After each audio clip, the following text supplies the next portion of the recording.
आज का टॉपिक है भय से मुक्त कैसे बने। क्योंकि जिस प्रकार आज हम देख रहे हैं कि मानव इतना भय में भयभीत हो चुका है कि वो अपने ही आप को इतना अंदर से तोड़ चुका है कि मेरा क्या होगा, क्या मैं बच पाऊंगा इस महामारी से।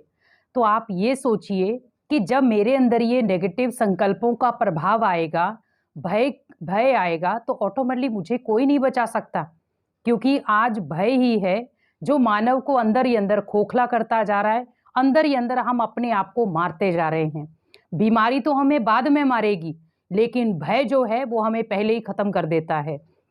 उसके लिए आप, अगर आपको लगता है कि मेरे को बहुत सारा डर है, भय पैदा हो चुका है, तो आप पहले सीधा ही टीवी में जो भी आप समाचार सुनते हैं उनको बंद कर दें।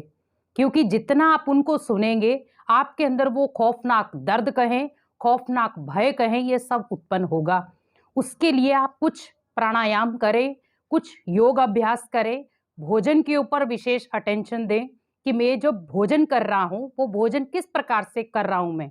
क्योंकि बहुत सारी चीज़ों में आज हम देख रहे हैं कि मानव कुछ भी खाता भी है तो भी डर डर के खा रहा है कि कहीं मेरे को ये वायरस अटैक ना कर दे, कहीं मेरे को कुछ हो ना जाए।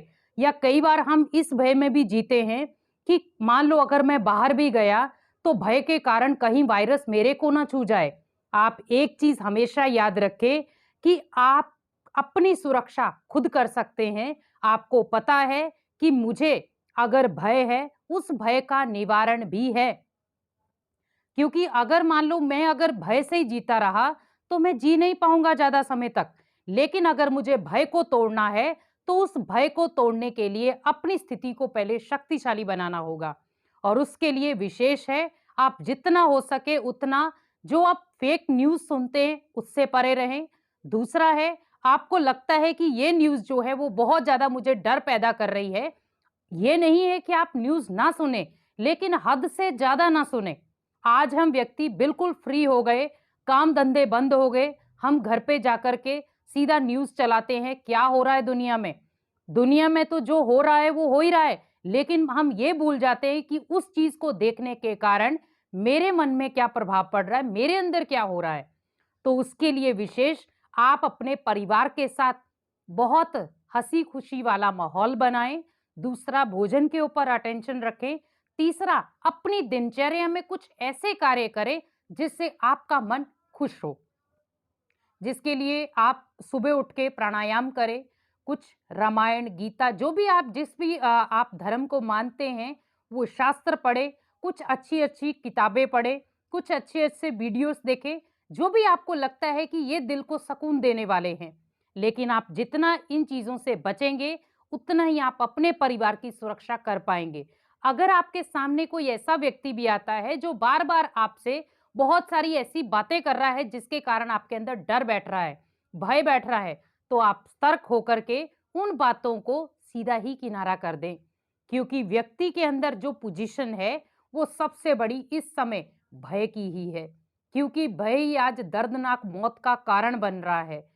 बीमारी कोई बड़ी नहीं है ये, लेकिन आज डर और भय के कारण हमने इस बीमारी को बहुत ज्यादा बढ़ा दिया है कि कभी मान लो मेरे को कुछ हो जाएगा, अगर मेरे को हॉस्पिटल में जगह नहीं मिली तो, अगर मेरे को ऑक्सीजन नहीं मिली तो, अगर मेरा कोई सहारा नहीं बना तो, अगर मेरा शरीर छूट गया तो, हम बहुत सारे ऐसे क्वेश्चनों में उलझ जाते हैं और जिसके कारण खुद के शरीर की तबीयत बिगड़ती रहती है। हमारी तबीयत पहले भी खराब होती थी, लेकिन इतने संकल्प नहीं चलते थे, इतना भय भी पैदा नहीं होता था। लेकिन आज हल्का सा खांसी जुकाम भी होता है तो भी हम डर जाते हैं। डरने की बात नहीं है, आपके पास सल्यूशन सरकार ने दिया है कि आप टेस्ट करा ले। अगर आपको लगता है कि ऐसे कोई लक्षण मेरे सामने आ भी रहे हैं तो उसे हिचकिचाने की जरूरत नहीं, छिपाने की भी जरूरत नहीं है। आप सीधा ही अपना टेस्ट कराएं, जिसके कारण आपको या तो नेगेटिव रिपोर्ट आएगी या पॉजिटिव आएगी।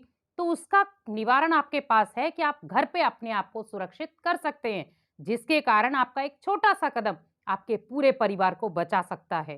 क्योंकि आज अगर हम भय के कारण बस वो फीवर हुआ दवाई खा ली, कुछ भी खांसी जुकाम हुआ दवाई खा ली, फिर भी नहीं उतरा, फिर हम दवाई लेते फिर खा लेते, वो कोई समझदारी नहीं है।